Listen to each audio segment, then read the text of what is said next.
Hello everyone, and welcome to Power Pages Tips.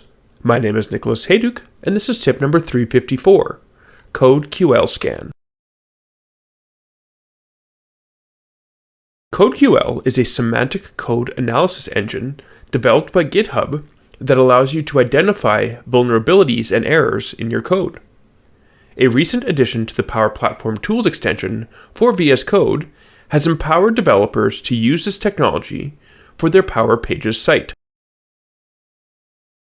Before we dive into the details, don't forget to subscribe to the Engineered Code YouTube channel for our weekly tips, monthly community calls, and lots of other Power Pages and Power Platform content.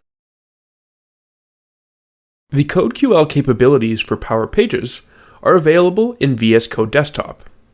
It does not currently work in VS Code for web.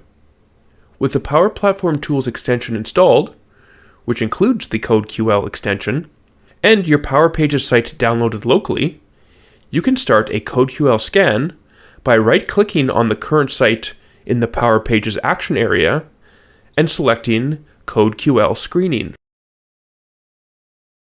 After some time, the scan will complete and you'll get access to the report, which is available as a Serif file. A Serif viewer is bundled with the Power Platform Tools extension to make viewing the report easier. CodeQL analyzes your JavaScript and can help point out issues such as syntax errors, cross-site scripting, injection attacks, and other code vulnerabilities. Running this tool before any upstream deployments is a great option to improve the quality of your code and your Power Pages site.